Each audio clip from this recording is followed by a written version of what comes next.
Your TED Talk can change lives. Yes, I said your TED Talk. It can change lives, yours and the lives of the people who watch it, but only if you put yourself out there, only if you write a TED Talk, pitch the TED Talk, secure a TED Talk, deliver it, and then leverage it. It's a horrible word, but you know what I mean. Make the most of it. Make sure that people know about it. Make sure that more people get to watch it, because the people who are there on the day, that's a tiny fraction of the total number of people who might be able to see it as it lives on YouTube. Anyway, I'm Mindy Gibbins-Klein. If you don't know me, I've only done one TED Talk so far, TEDx, let's be specific. I've not been on the TED stage in California yet. I'm here because so many people have asked me to talk about my experience. And I want to be really clear. I'm going to talk about how I went about it, how I secured my first and only TED Talk so far, how it went, and what's happened since then. And at the time of speaking, it was 6 or 6.5 years ago that I delivered the TED Talk. So I'll keep saying TED Talk, I mean TEDx. Apologies, I'm not trying to pretend I was on the big stage. Okay, so let's get into it. The first thing that I recommend to my clients when I'm coaching them on thought leadership and thoughtful leadership strategy is to be really, really clear about their topic and their message and what they want to be known for. Whether they're writing articles, blogs, or books, whether they're looking to speak more on stages, doing keynotes, facilitation, or videos. There's so many ways in which you can get your message across. All of them have one thing in common, and that is a clear message, a single message. When you're thinking about doing a TED Talk, you have the option to pivot or talk about something slightly different, or something you've been talking about already. This is a big decision. And the question you want to be asking yourself is, what do I want to be known for?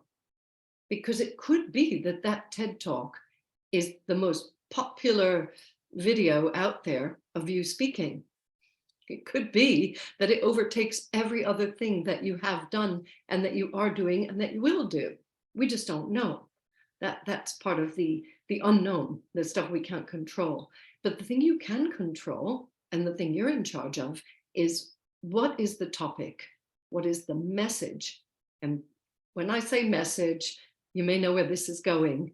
One sentence that has some power in it, that has something about it that makes people stop and listen, because these are ideas worth sharing. That's TED's strapline. And if it's going to be an idea that's shared, it has to have some oomph. I can't think of a better word at the moment. So that's the message. And I think before you approach any TED organizers, you want to have considered this and done some planning. And this is part of my work. I'm happy to work with you if this is something you really want to pursue. If you're one of my clients, we're already talking about your speaking. So the thing about the organizers is they have a theme. So let's get into securing the talk. Then let's talk about preparing the talk, and then delivering the talk, and then after the talk. So 4 elements, let's go through them. Securing the talk, preparing the talk, delivering the talk, and I'll use that word again, leveraging the talk. It's a funny word. Okay, securing the talk. Like I just said, the organizer has a theme that they've committed to. It's usually broad enough to weave whatever it is you speak about and whatever it is you want to speak about into that theme.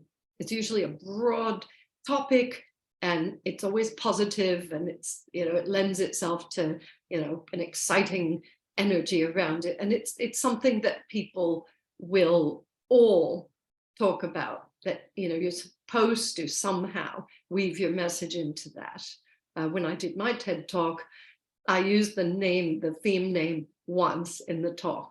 I didn't make that the main focus, but I made sure that I hooked into it. So when you're trying to secure the talk, the first thing that you want to do is be clear. You don't need to write pages and pages and pages. In fact, if you just have your one sentence and you're clear and you're 100% confident that that's what you want to talk about, you can begin approaching organizers. I'm going to share with you, if you contact me, a list of many TED Talks that are being planned for 2023. That's when I'm doing this video. If you're watching this years from now, contact me. I'll probably have an up-to-date list. So you can approach them and it'll be a discussion. You'll have your idea, but of course they'll have their idea. So just be aware that it's not a normal sales pitch. And so this brings me to my next point about what they're looking for. I kind of found this out the hard way because I'm a leadership speaker and I was going into every conversation, every pitch, every form that I filled in, every application with this idea that I would be doing some kind of leadership talk because that's what I wanted to be known for. That's what I do. And well, if you've seen my TED Talk, you'll realize that it does touch on leadership. In fact, it ended up being a leadership talk, but not as we know it. I won't spoil it if you haven't seen it. So what happened was, the organizer had their idea. And let me take a step back. I did 41 applications before I finally got my TED Talk, my TEDx. There was a period of time where I thought, this is just never going to happen. But I still thought, I have ideas worth sharing. And I still kept going for it. It took me several years to do the 41 approaches. And eventually, I had several conversations and I did several videos. But this one conversation, I could tell that the organizer was mildly interested and they were being polite. We are in the UK after all. And he was, I can't quite put a finger on it, but I could tell that I was about to be dismissed. And so I kind of relaxed and we started talking about family. And, he was talking about his family and what his kids were up to. And that got me talking about my family. And eventually we hit on something that he was very interested in, which was story-based. It was not leadership-based. It was based around something we'd been chatting about. It was when we relaxed and started just talking to each other like normal people that we figured out some interesting possibilities. So that's another point.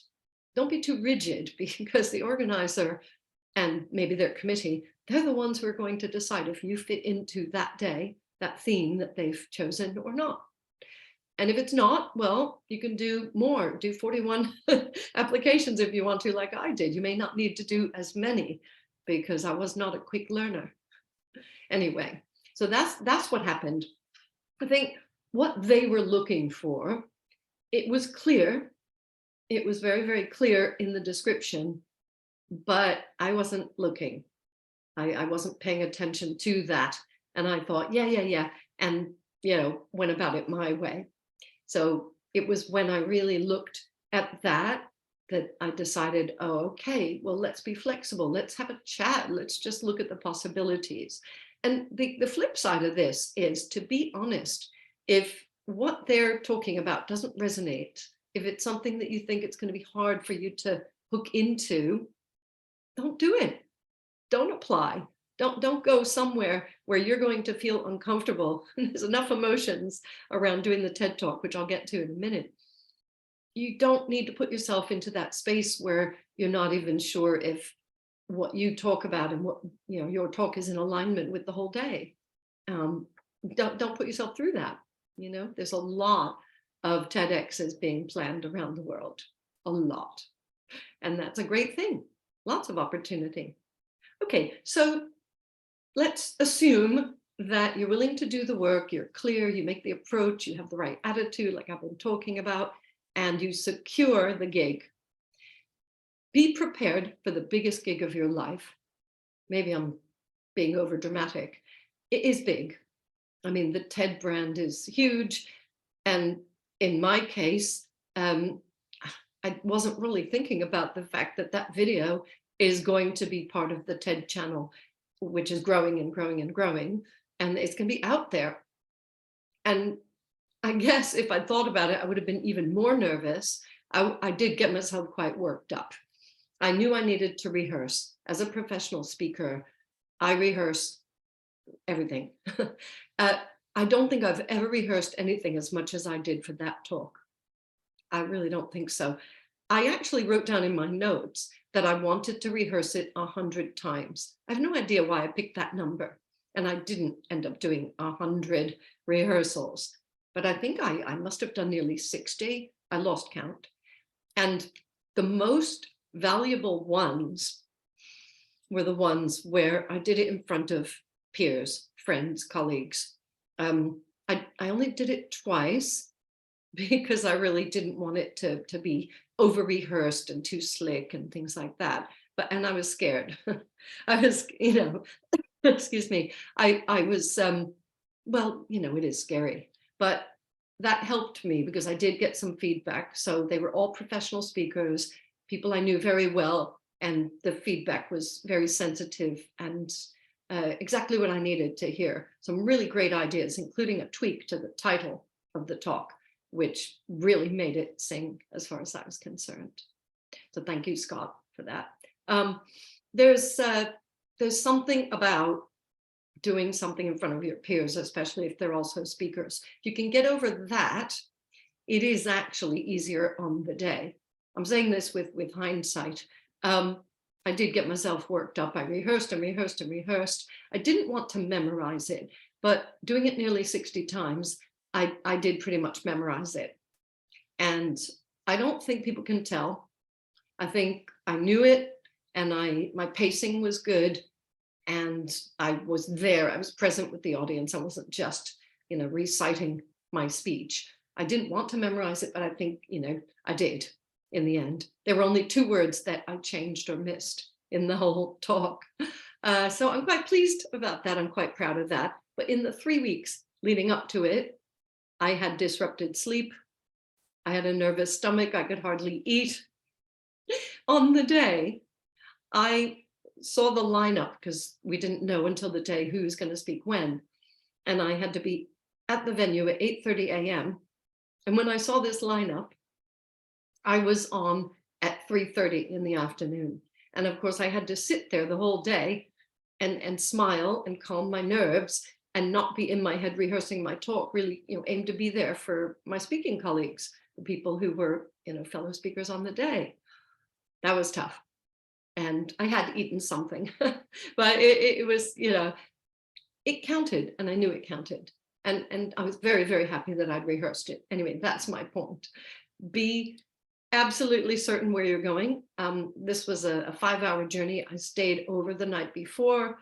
There was no way I was going to do a big, long journey and then, be ready to perform. So that's what happened to me.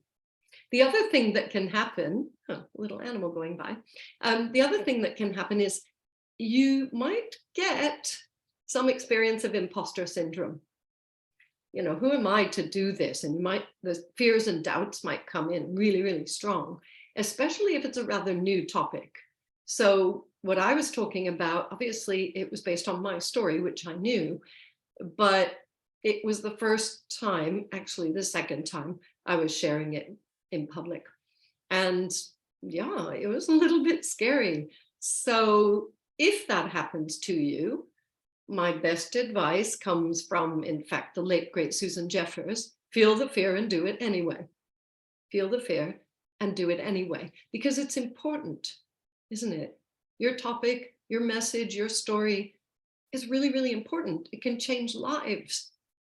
Remember, that's where we started, but only if you go through with it, only if you secure that talk and prepare it and nail it on the day, then You can have all of those things. And honestly, well, I'll talk about what happens after in a minute. So how it went on the day, well, you already know that I was in the afternoon, and it was great because none of the other speakers left. I was worried the ones in the morning would say, right, I'm done, and leave and not support me. No, it's a very supportive atmosphere. And everybody was talking about something they were passionate about. The energy was phenomenal. The audience were great. You know, I can't remember how many we had. I think it was about 10 or 12 speakers.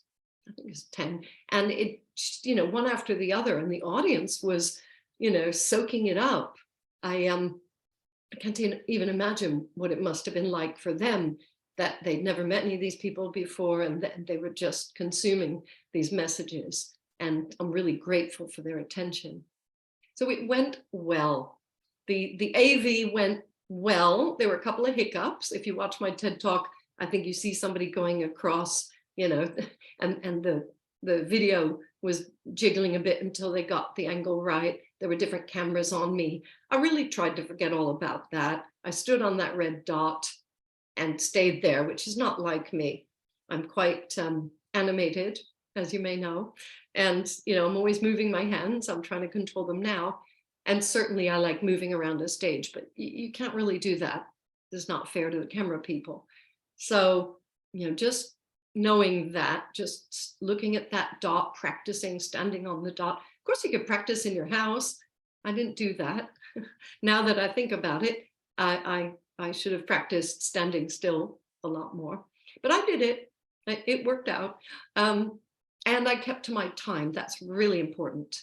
You cannot go over, because it's not fair. Think about it. If there's 10 or 12 speakers on the day and each one goes over by a bit, you know, everything's running late and the organizer is going to have all that stress to deal with.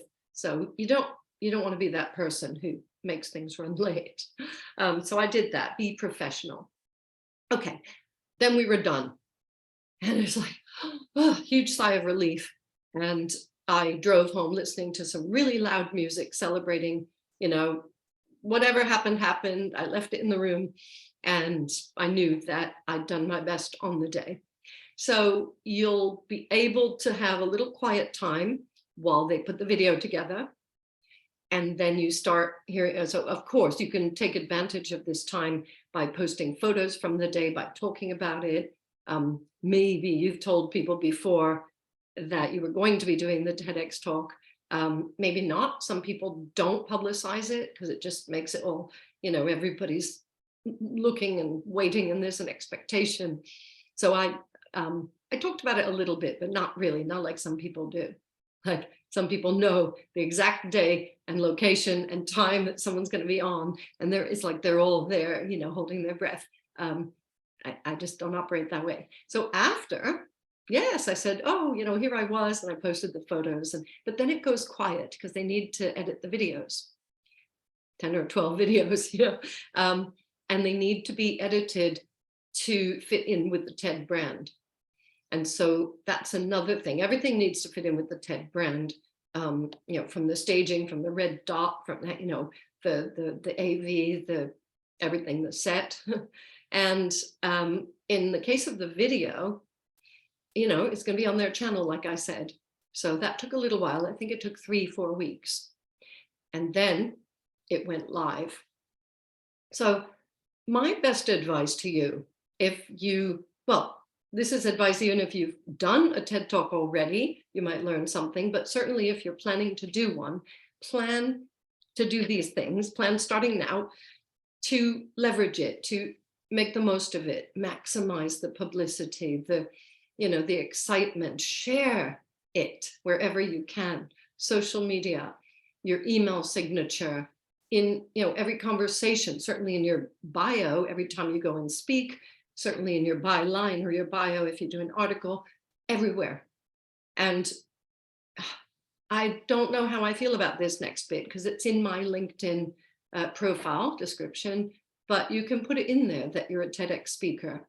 Please put TEDx. I know I've been cavalier with the use of TED and TEDx, and, you know, but you can put that in there. And I go back and forth. Sometimes I take it out. Sometimes I put it back in. You know, I don't want to come from a place of ego.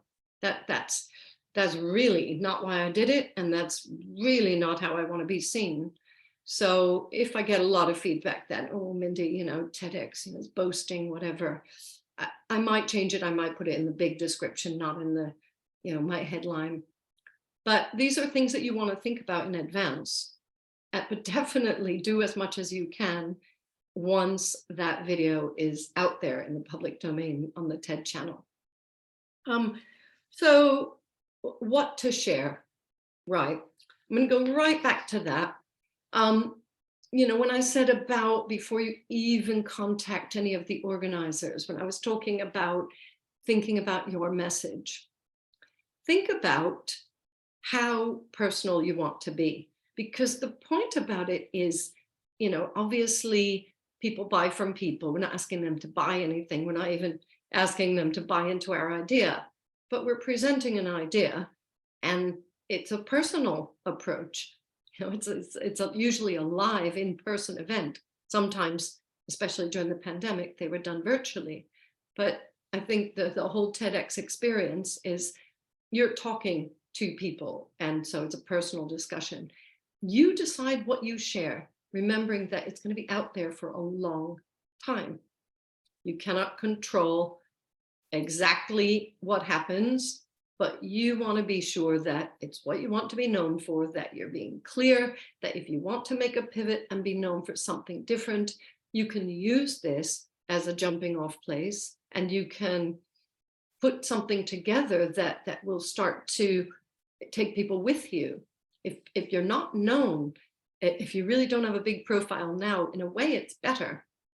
And there are so many people who got their fame and fortune, well, no, not fortune, they got their fame through doing a TEDx talk. I don't know how you found out about Brene Brown. Brene Brown, I found out the first time about her because of her TEDx talk, one of them. That's, I don't know. If she hadn't done those talks, would she be as popular? Would she have sold as many books? We don't know. I do know that it really counts. And the other thing, I'm going to end with this. It's not to say it's good or bad, but we cannot control how people react. My topic is a little bit, it's not controversial, but it seems to have brought out some interesting reactions, a lot of support, but also some negativity, some haters. And you can't control that. The video is not even on your personal channel. You can't take the video down, you can't amend it, and you can't do anything about the comments unless they really are, what's the word, if they're insulting, and I think you can report abuse if they're abusive. But, I had some that were borderline. I chose not to engage. I did engage a couple of times, but people who want to, abuse and throw mud and be trolls, they're not really interested in a discussion. And this goes for book reviews and lots of things. But, if you've put yourself out there with a personal story and you really poured your heart and soul into something, and then you get that reaction, you're going to need to deal with it. That's all I'm going to say. In my case, I got some supporters to overwhelm the negative comments with positive ones. And again, you can't control it. 90% of the comments on my video are from people I don't know. It's out there. It's out of my control. So I don't really know if this chat has made you more convinced that you want to do a TEDx talk, less convinced, or maybe just wanting to consider, just spend a bit of time planning, deciding. It is a big decision. It's a big deal. It's a big gig, like I said. If you would like to have a discussion and possibly plan the talk with my help, I don't do a lot of that. I'm mostly helping people with speaking as part of an overall thoughtful leadership strategy. However, I do have some time in my calendar for people who just want to do specific projects. This is really important to you. Reach out to me. Let's have a chat. I can't promise. I don't know what my calendar is going to be like. And if it doesn't feel like the kind of project that I can help you with, I'll tell you. But I hope some of these tips have been helpful already. I hope it's, allowed you to think about what happens before, during, and after delivering a TEDx talk. I really hope that if you have an idea inside that is potentially an idea worth sharing, that you do commit to sharing it, not just on the TEDx stage, but everywhere, because that's what thoughtful leaders do. Of course, I believe it should be done strategically. It's very, very important, and your name is on it. The talk, the book, the articles, the blog. This is something that I'm passionate about, people being very thoughtful and strategic about how they put themselves and their ideas out there. So if this has resonated with you, if this has helped you, if it's inspired you, if it's freaked you out, great. That's what I intended to do. I really just wanted to share my experience. I would be delighted if you watched my TED Talk, if you would give it a thumbs up on YouTube, because we really need those. I'm heading for the 1 million views at the moment. Well, I think we're nearly at 900,000.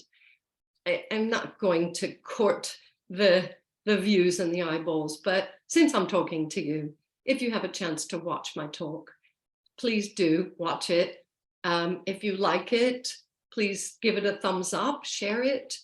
It was an idea that I wasn't intending to share, but it ended up being an idea worth sharing. And the organizer spotted that, and I'm really, really glad that I did mine. And so good luck to you as you go out there and secure and prepare and deliver your TED Talk. And please let me know how it goes. I'm excited for you and your big ideas. See you soon.